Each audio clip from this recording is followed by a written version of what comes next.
Hello, my vibrant friend. Thank you so much for being here today. I'm thrilled to have a super interesting guest for you today, Helen Finlay of the Finlay+Green skincare line. Helen is awesome and interesting person because she has been a Hollywood makeup artist for more than 20 years. And now she's launched a skincare company for women in menopause. And I just remember when I started, with the menopause transition, all of a sudden, all the products that I used to use just don't work anymore. So this is a wonderful, wonderful offering. Helen, first, just because this is fun that you work in Hollywood, tell our audience some of the movies that you've worked on. Well, thanks for having me. Yeah, I've worked on Pirates of the Caribbean, Blaze of Glory, TV shows like Parks and Recreation, Brooklyn Nine-Nine, The Goldbergs, Barry. Yeah, quite a few now. Yeah. Oh, very fun. A lot of fun. It's been a lot of fun. Cool. And do you have like a favorite makeup thing that you do, a certain type of thing, or? I do both. So I do beauty makeup and special effects. I think it kind of benefits you as an artist if you can do both. It's a lot more job opportunities. So I like both. Sometimes you do shows and it's just pure beauty for seasons after seasons. And so it's kind of good to kind of get your hands dirty and do something, like a fat makeup or there's a murder scene or something. So yeah. Not the normal 9 to 5, yeah. Right, definitely. Oh, that's cool. So, thankfully, there are more and more midlife characters in film and TV, which is great to be represented and have our stories out there. But it must be interesting for the women who are kind of going through this transition as well to in midlife and beyond to be on screen. And can you tell us a little bit how this plays out for them? Yeah. Well, I think in a way, it's a bit like, for you and I, someone takes a photograph of you and you look at it and you go, oh my God, delete it. Right. But if you've just shot a scene, they can't just delete it or change it because you don't like how you look. But it can be really hard. Technology is advancing. Everyone has these fantastic HD TVs now in their home and they're massive. Yeah. They show every detail and the color is fantastic. But, you as an actress or an actor, you've got perceived flaws and they get magnified. So it can be really disconcerting. And I think some do struggle with it. So yeah, it's not easy. I think they're just like us, but unfortunately their image gets posted everywhere in the biggest form. So there's no escape. Yeah. It's true. I have really noticed that with the new HD TVs that you're like, wow, I can see what's going for all the people on the screen. I can see what's going on in their skin, and they, I don't think we noticed that when it was just like on the big screen or the old TVs or. Yeah, scary. Yeah. Tell us about your new company, how Finlay+Green, how long has it been around and why did you decide to launch this skincare company for menopausal women? It really came about from my journey. And like you said, products that you've been using for years just don't work anymore.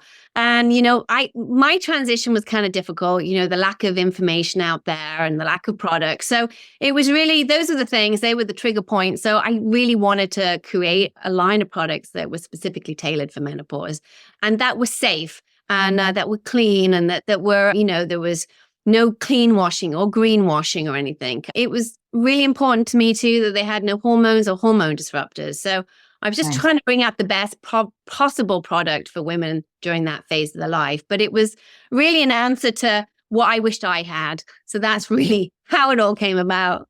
Well, that's terrific. I mean, you thought about all the important aspects that will make a real difference for people, I think. So that's beautiful. I remember going to a party and walking up to a really close friend of mine when I was in my mid-40s. And I said, I think I'm having hot flashes at night. And she turned to me and with her face dead serious said, no, you're not, and turned around and walked away. And I thought, oh my gosh, so this is what the transition is going to be like. I mean, some people just don't want to talk about it, right? I mean, what do you think of all that? Yeah, some people don't, but my experience that people are starting to talk about it now. We've done a lot of A/B testing and we found that our ads that just mention clean skincare and those that mention perimenopause or post, they're neck and neck. So people are clearly not put off by seeing the word anymore. And we also have found some other research too, that, as you know, there's 75 million of us women in the United States who are experiencing some form of menopause.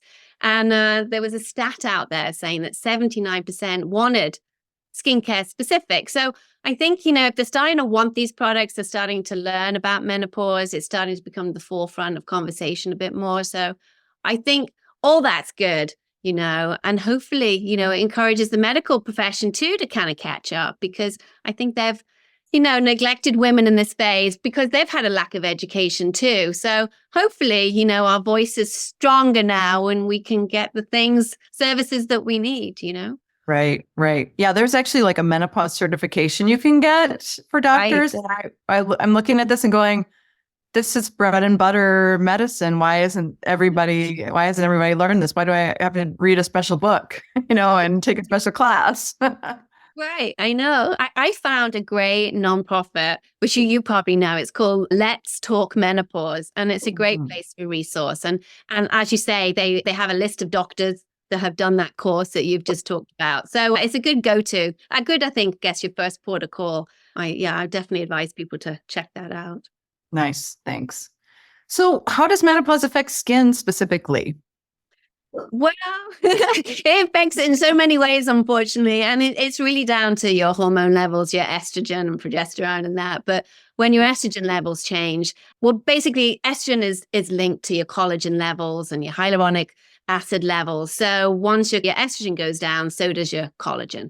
So, women experience, I think it's a 30% reduction in collagen in the first 5 years of menopause. So it's a huge number. So your skin is going to be more thin, more dry. You're going to see more sagging, fine lines and wrinkles.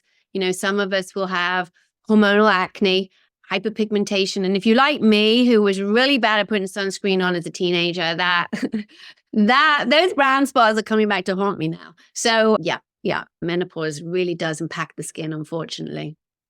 Yeah, I feel all those. I feel that whole list. What particular do people complain about? Is it the dryness or the thinning? I mean, what are people noticing when they're having to change their skincare routine at menopause? The big thing that we found it's the dryness, right? Is getting that hydration into your skin and locking it into your skin too. Because if your skin is not nice and moist, your foundations don't go on as well.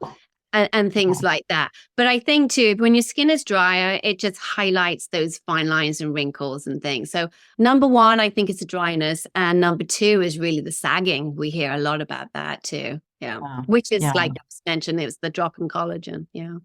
Right. So how can we maximize the benefits of our moisturizers? We find a good moisturizer like yours and what do we do?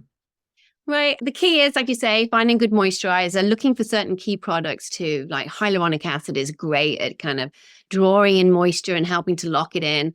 So yeah, looking for a really good quality moisturizer. And, and the easiest thing is to try and find something that's tailored to where you're at.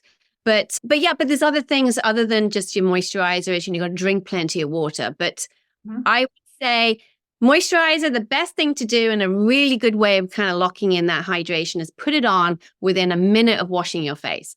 And because you'll draw in that little bit of moisture that you still have on the surface of your skin, you'll draw that back into your skin. Doing things like putting moisturizer on in your steamy bathroom, little things like that can really add moisture levels in your skin, surprisingly. But really, it's getting a great moisturizer, keeping your skincare routine pretty simple, and don't forget your SPF. I mean, that's super important. Even during the wintertime, you should use an SPF. Yeah. Yeah. Now, is there I'm going to say this, hyaluronic acid? Is that in your moisturizer or is that a separate thing that we should be using? No, it is in my moisturizer. And I do think it is a product that women in this phase should be looking for. Other ingredients like squalene and peptides and niacinamides, these are really great kind of core ingredients that you should be looking for. I mean, we get bombarded, don't we, with so many products, it's hard to know what to use. But those, I would say, are some of the key ingredients. Yeah. Great. Because of the skin changes, what are some things we should be avoiding at menopause? I would say, be really careful when you exfoliate.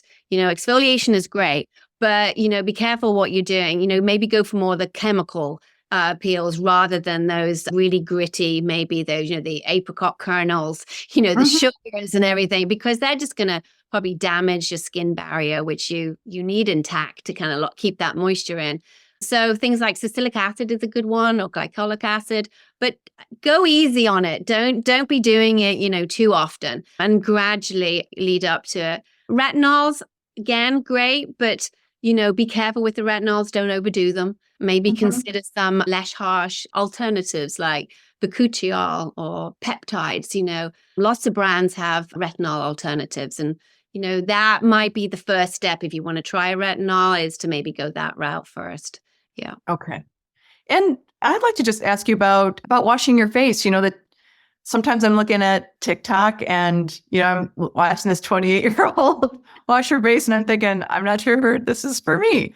Do we, there's the double wash and there's the, using a soap or not using a soap and the wipes and any thoughts or recommendations?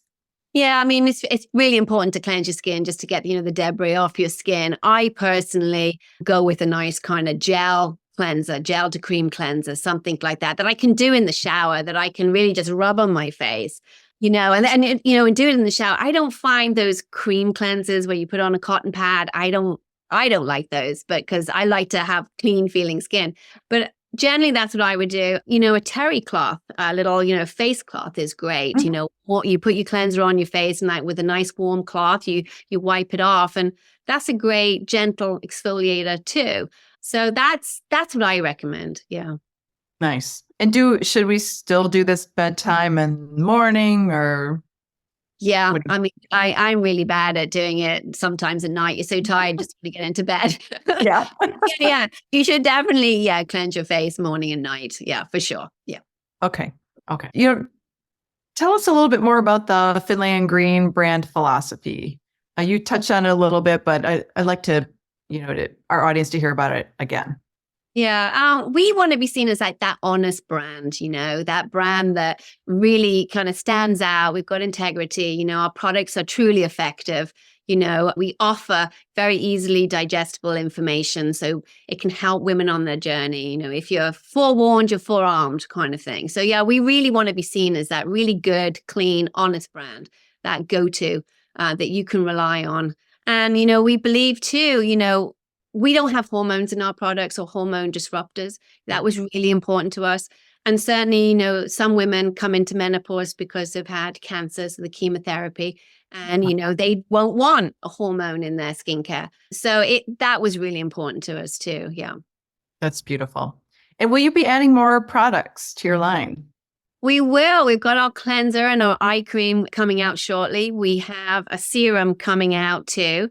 And yeah, we're all about, less is more, having a very streamlined system, and where each product is multitasking. So, your day cream can be your night cream. Our serums are going to be boosters, so you can add them to your eye cream or your moisturizer. So yeah, just trying to cut down on the steps and make it easy for women, really. Yeah. That's nice. Can you give us some general ideas about makeup products? Because again, it seems like all the things we put on our face, are not the best anymore once once we hit perimenopause and beyond. And I know, for me, it was like overnight. I just suddenly think, oh my God, my makeup's not working anymore. And it's just awful. So I recommend, again, it's about, you want your skin to look nourished and hydrated, and you want it to have that nice glow.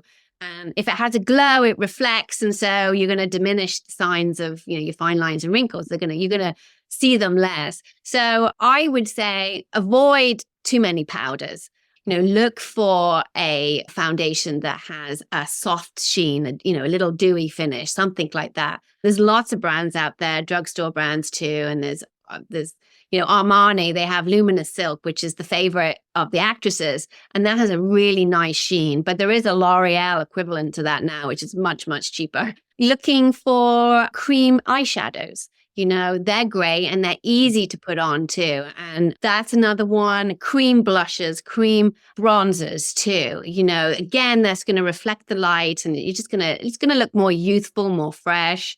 So they would be my tips. And maybe try and add a little bit more definition back in your face. You don't have to look like a 20-year-old or, like some of those influencers that you see and they're all really contoured, but just a little bronzer on all those areas that the sun would naturally hit. It'll just make you look like you've been on vacation, it just freshens you up a little bit. Yeah. Yeah. Nice. Great.